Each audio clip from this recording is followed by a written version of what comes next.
இன்றைய தினம் 18வது மக்களவைக்கு மதுரை மக்களவை தொகுதியினுடைய இந்தியா கூட்டணியின் வேட்பாளராக வேட்புமனு தாக்கல் செய்துவிட்டு வந்திருக்கின்றோம்.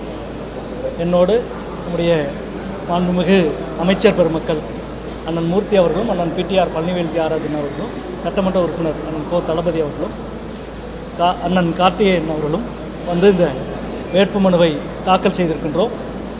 17 நாடாளுமன்ற தேர்தல் முடிவுற்றிருக்கிறது. 17 தேர்தலிலும் ஆட்சி மாற்றம்தான் கருப்பொருள். 18வது நாடாளுமன்ற தேர்தல் என்பது இந்திய ஜனநாயகத்தை காப்பாற்றுவது தான் இதனுடைய கருப்பொருள். அரசியலமைப்பை காப்பாற்றுவது தான் இதன் கருப்பொருள்.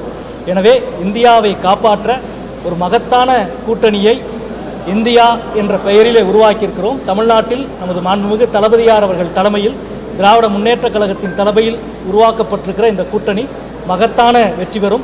ஜனநாயகத்துக்கு எதிரான பாசிச பாஜகவை அகற்றிவிட்டு ஒரு இந்தியா கூட்டணி ஆட்சியில் அமைக்கும். அதற்காக தமிழ்நாட்டில் உருவாக்கப்பட்டிருக்கிற இந்த விரிவான கூட்டணியினுடைய வெற்றி என்பது உறுதி செய்யப்பட்டிருக்கிறது.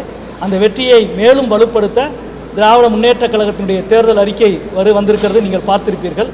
அதே போல் கடந்த 3 ஆண்டுகளாக தமிழ்நாட்டினுடைய அரசு நம்முடைய மதுரையினுடைய வளர்ச்சிக்கு மேம்பாட்டுக்கு எண்ணற்ற திட்டங்களை செய்திருக்கிறது. நம்முடைய அமைச்சர் பெருமக்கள் இருவரும் மதுரையினுடைய அடிப்படை கட்டமைப்பை உருவாக்குவதில் பெரும் பங்கை ஆற்றியிருக்கிறார்கள். எங்களது வளர்ச்சிக்கான மதுரையினுடைய பங்களிப்பை சொல்லி அதே நேரத்தில் பாசிச பாஜக அகற்றப்பட வேண்டும் என்ற அரசியல் நோக்கத்தை சொல்லி கடந்த காலங்களில் நாங்கள் மதுரைக்கு செய்திருக்கிற நல்ல திட்டங்களை முன்வைத்து இந்த தேர்தலை சந்தித்து மகத்தான வெற்றி பெறுவோம் என்பதை தெரிவித்துக் கொள்கிறேன். வெற்றி பெறுவது உறுதியாக இருக்கிற பட்சத்தில் கூட போன முறை எடுத்த அந்த வாக்குகள் வித்தியாசத்தில் எல்லாம் வெற்றி பெற முடியாது, இந்த முறை குறைந்த வாக்குகள் தான் வரும் அப்படின்ற மாதிரி ஒரு கணிப்பு. போன முறை எடுத்த வாக்கு வித்தியாசத்தில் வெற்றி பெற முடியாது, அதைவிட அதிகமான வாக்கு வித்தியாசத்தில் வெற்றி பெறுவோம் என்ற நம்பிக்கையோடு நாங்கள் இருக்கிறோம். நன்றி, வணக்கம்.